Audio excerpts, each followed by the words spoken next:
Welcome back to Narrative Network. Imagine a young man who's been misunderstood his entire life.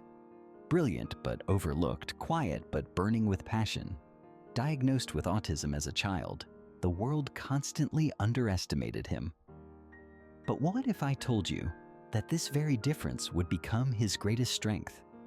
What if the guy everyone doubted decided to defy the odds, walk into one of the toughest professions, and become the most unstoppable lawyer in the city? This isn't just a story of legal battles. It's a journey of resilience, genius, and heart. Watch until the end to see how one man rises from being an outcast to a legend in the courtroom. The twists and triumphs will leave you inspired.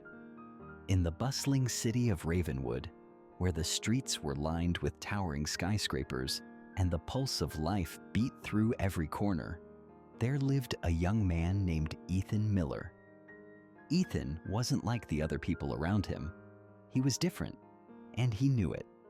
Diagnosed with autism at the age of 5, Ethan had spent most of his life feeling like an outsider.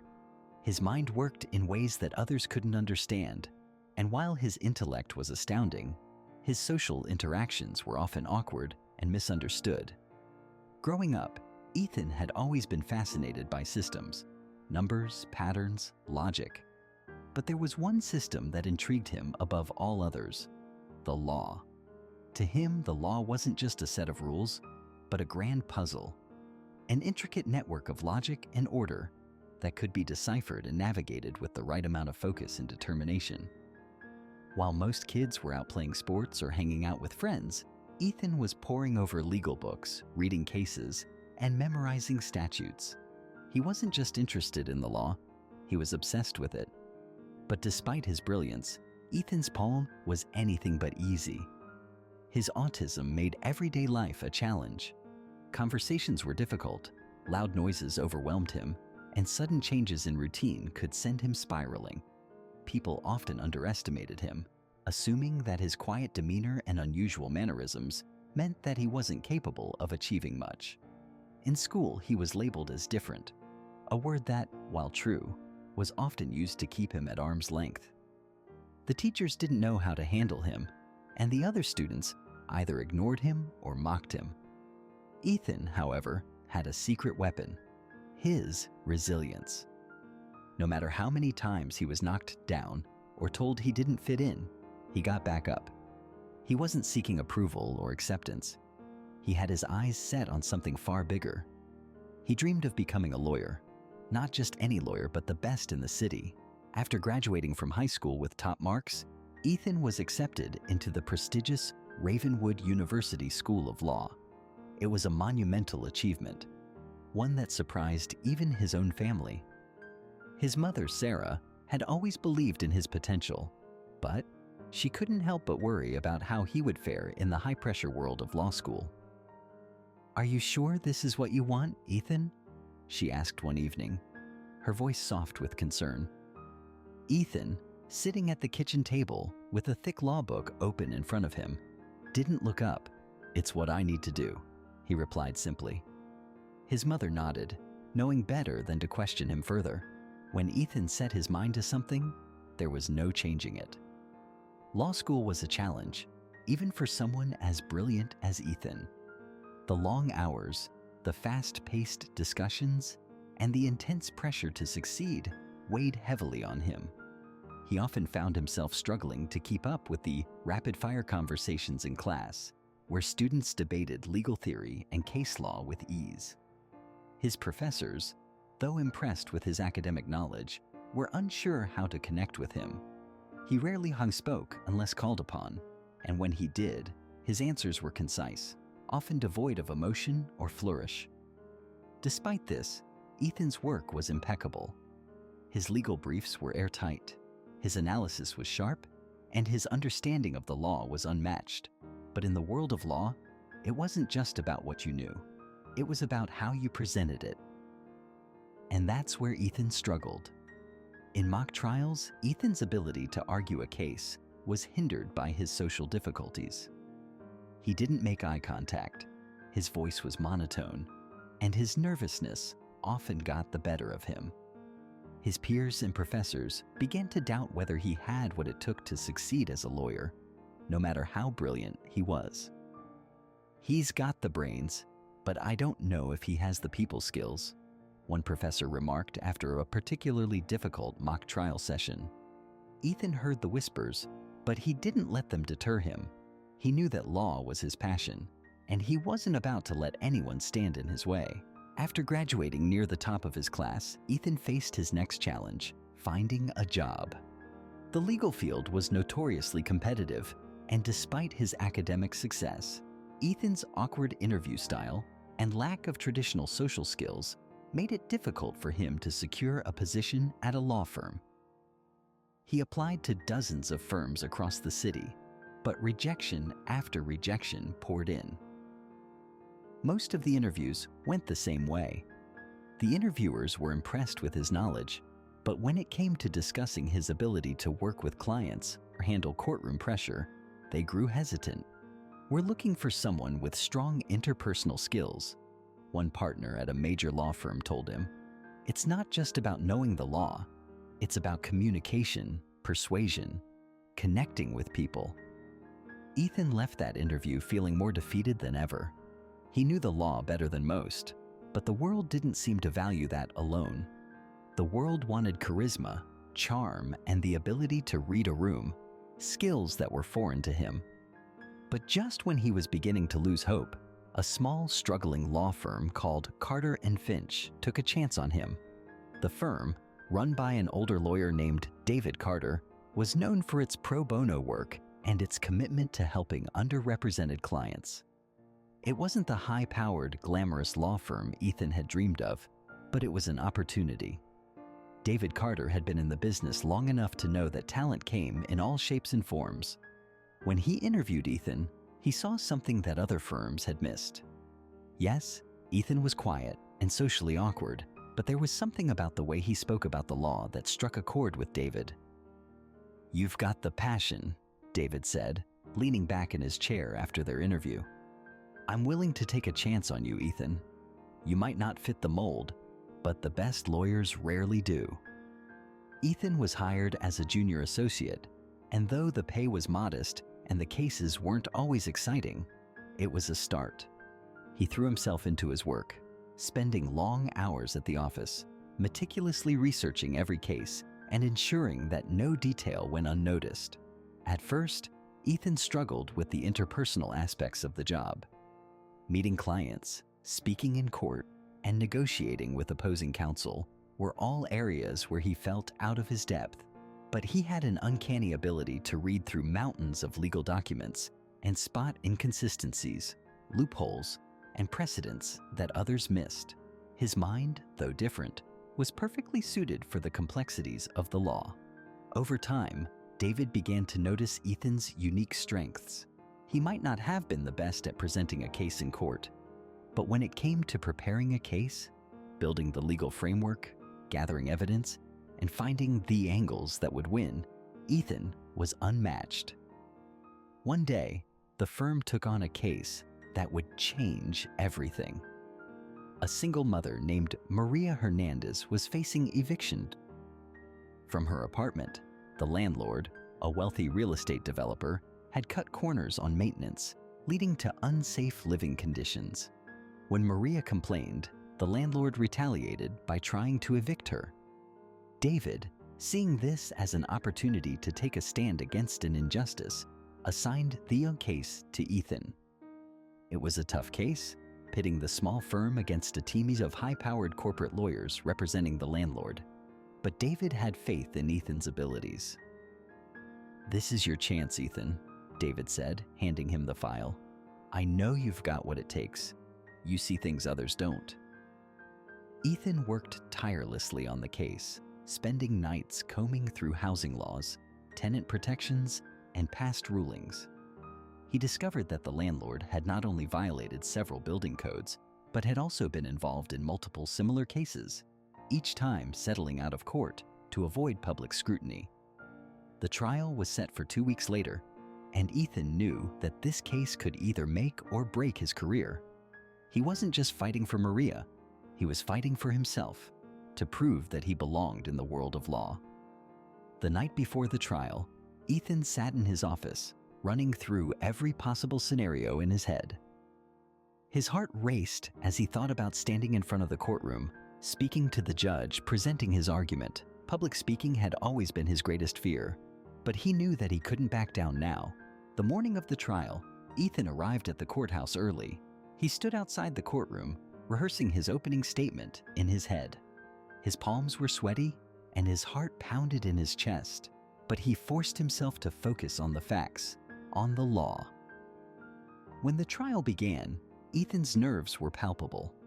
His voice trembled slightly as he began his opening statement, but as he laid out the facts of the case, something remarkable happened. His fear began to melt away, replaced by the clarity and precision that had always been his strength. He presented the evidence with meticulous detail, pointing out the landlord's repeated violations and highlighting the pattern of behavior that had led to Maria's eviction. His argument wasn't filled with the usual flourishes or emotional appeals that many lawyers relied on. Instead, it was built on cold, hard facts and the undeniable truth of the law. As the trial progressed, Ethan's confidence grew. He cross-examined witnesses with precision, never losing his focus. His methodical approach, while unconventional, was undeniably effective. Even the opposing counsel, seasoned and confident, struggled to keep up with Ethan's relentless attention to detail. When the trial came to an end, the judge delivered his verdict in favor of Maria. The landlord was ordered to make the necessary repairs and pay a substantial fine for his misconduct. It was a monumental victory, not just for Maria, but for Ethan as well. The courtroom erupted in whispers as people began to realize what had just happened. The quiet, socially awkward young man, who had been written off by so many, had just won a major case against one of the most powerful real estate developers in the city. David clapped Ethan on the back, a proud smile on his face. "You did it, kid. You really did it." Word of Ethan's victory spread quickly throughout the city. His performance in the courtroom had been so impressive that other lawyers, even those from larger firms, began to take notice. Clients who had once passed over Carter and Finch were now lining up to work with the firm, specifically requesting Ethan for their cases. Ethan continued to work tirelessly, taking on more and more cases. His reputation as a brilliant, if unconventional lawyer grew with each victory. He became known for his ability to spot legal angles that no one else could, his meticulous preparation, and his unwavering dedication to his clients. But while Ethan's career was skyrocketing, he never lost sight of what mattered most. He remained humble, always remembering the struggles he had faced to get where he was. He knew that his success wasn't just about winning cases. It was about making a difference, about standing up for those who couldn't stand up for themselves. As the years went by, Ethan became one of the most sought-after lawyers in the city. He took on cases that others deemed impossible, representing clients from all walks of life. From wrongful termination suits to civil rights violations, Ethan's work began to change the legal landscape of Ravenwood. Ethan's greatest challenge came when a powerful corporation, Corvin Tech, was accused of environmental violations that had caused significant harm to a small town outside Ravenwood. The company had been dumping toxic waste into the local water supply, leading to widespread illness and environmental devastation. The case was massive, and the stakes were higher than anything Ethan had ever faced. Corvin Tech had an army of lawyers, unlimited resources, and the political connections to make the case disappear. But the people of the town had no one to fight for them, no one except Ethan. When the case was brought to him, Ethan knew it would be the fight of his life. He spent months preparing, digging through decades of environmental regulations, past rulings, and scientific studies. The trial was set to be a spectacle, with the eyes of the entire country watching. In the courtroom, Ethan was a force to be reckoned with. His methodical approach and deep understanding of the law allowed him to dismantle Corvin Tech's defense piece by piece. He brought in experts, presented irrefutable evidence and highlighted the human toll of the corporation's greed. The trial lasted for weeks, but in the end, Ethan emerged victorious. Corvintech was held accountable for their actions, forced to pay billions in damages, and required to clean up the environmental disaster they had caused. It was a landmark case, one that solidified Ethan's status as one of the greatest legal minds of his generation. As Ethan's career continued to flourish, he remained dedicated to his principles. He never sought fame or fortune. His only goal was to make the world a fairer, more just place. He became a mentor to young lawyers, many of whom were on the autism spectrum themselves, showing them that their differences could be their greatest strengths. Ethan's journey from the quiet, misunderstood boy to the most respected lawyer in the city was one that inspired countless others.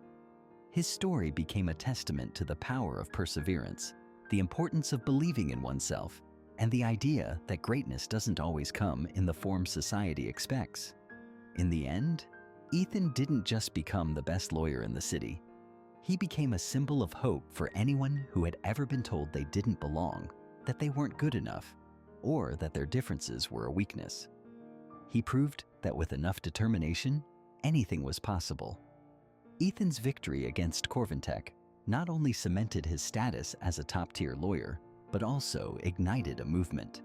His remarkable legal victory had highlighted the devastating impact of corporate greed on ordinary people, and many in the legal world began to take notice. Suddenly, firms across the country were looking to emulate the ethos that Ethan had cultivated at Carter & Finch, an ethos of justice, integrity, and using the law for good, not just profit. Despite the offers from larger firms to bring him on as a senior partner, Ethan remained loyal to David Carter and the small firm that had given him his first chance. He expanded Carter & Finch, bringing in young, passionate lawyers who shared his values, many of whom had been marginalized in traditional firms. He was determined to give opportunities to people who, like him, had been overlooked because of their differences. Ethan's reputation for mentoring young lawyers grew as well.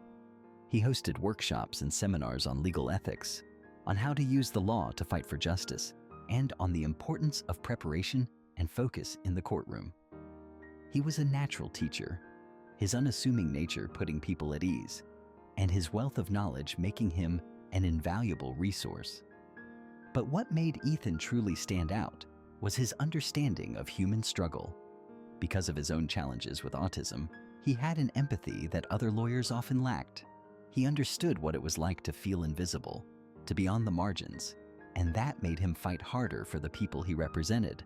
He taught his mentees that law wasn't just about winning cases, it was about improving lives. And those lessons transformed them, shaping a new generation of socially conscious lawyers. Although Ethan was thriving professionally, there was one area of his life that remained difficult: his personal relationships. The demands of his job and the challenges he faced due to his autism often left little room for emotional connection. Social interactions had always been a struggle for him, even with his mother Sarah, who had been his biggest supporter. But deep down, Ethan knew that there was more to life than work, and he longed for companionship. One day, after a particularly grueling case, Ethan was approached by a woman at a legal conference. Her name was Lily, a public defender who had heard about Ethan's work and admired his dedication to justice. Unlike others who were intimidated by Ethan's quiet demeanor and intense focus, Lily saw the passion in his eyes and the brilliance in his mind. She admired his determination, and over time, they developed a friendship built on mutual respect and shared values. Lily was patient with Ethan's challenges. She understood that his autism made certain aspects of social life difficult. He didn't always pick up on social cues, and he needed time to process his thoughts. But Lily wasn't put off by this. Instead, she embraced it, learning how to communicate with him in a way that made him feel understood and valued. Their friendship slowly grew into something more. For the first time in his life, Ethan felt a connection that went beyond the law. Lily's presence brought balance to his life. reminding him that it was okay to take time for himself, to step back from the courtroom and enjoy the world around him. With her support, Ethan began to open up in ways he never had before, allowing himself to be vulnerable and trusting someone with his heart. As Ethan's personal life blossomed, a new legal challenge arose that threatened to push him to his limits. A powerful pharmaceutical company, Lumera Pharmaceuticals, had been accused of releasing a drug onto the market that they knew had deadly side effects. Hundreds of families had lost loved ones, and a class action lawsuit was being prepared. The families needed someone who could take on a company of that magnitude, and all eyes turned to Ethan. The stakes were immense. Lumera's team of lawyers was known for its ruthlessness, and they had the financial resources to drag the case out for years. But for Ethan, the case wasn't just about the law, it was about justice. These families had suffered unimaginable loss, and they deserved accountability. Ethan agreed to take on the case, fully aware of the emotional and physical toll it would take. As the case moved forward, Ethan poured every ounce of his energy into preparation. He and his team combed through thousands of pages of internal documents from Lumera, uncovering evidence that the company had buried clinical trial results showing the dangers of the drug. The deeper they dug, the more corruption they found. The trial was grueling. Lumera's lawyers used every tactic they could to undermine Ethan, from questioning his credibility to painting him as an inexperienced idealist. But Ethan was unshakable. He had faced challenges far greater than this throughout his life, and he wasn't about to back down now. In the courtroom, Ethan was a quiet but formidable presence. He presented the evidence with his signature meticulousness, laying out the facts in a way that even the most skeptical jurors couldn't ignore. His cross-examinations were surgical, tearing apart the lies that Lumera's executives had told. And although his delivery was never flashy, the weight of his argument was undeniable. After weeks of intense trial proceedings, the jury delivered a historic verdict. Lumera was found guilty of negligence and ordered to pay billions in damages to the families. The decision sent shockwaves through the legal world, setting a new precedent for corporate accountability in the pharmaceutical industry. For Ethan, the victory was bittersweet. He had won justice for the families, but the case had taken a toll on him physically and emotionally. He realized that while his work was important, he couldn't do it alone forever. After the Lumera case, Ethan began to reflect on his future. He had achieved more than he had ever imagined. He had become the best lawyer in the city, had taken on some of the biggest corporations in the world, and had inspired countless others to pursue justice. But he also recognized that he needed to make room for the next chapter of his life. Ethan decided to take a step back from the courtroom, focusing more on mentorship and advocacy. He continued to run Carter & Finch, but he began to pass on more cases to the younger lawyers he had trained. They were eager to follow in his footsteps, and Ethan trusted them to carry forward the values he had instilled in the firm. At the same time, Ethan and Lily grew closer, and they eventually married in a small, intimate ceremony surrounded by family and friends. For Ethan, it was the culmination of a journey that had started in isolation and misunderstanding, but had led to love and acceptance. Years passed, and Ethan's impact on the legal world only deepened.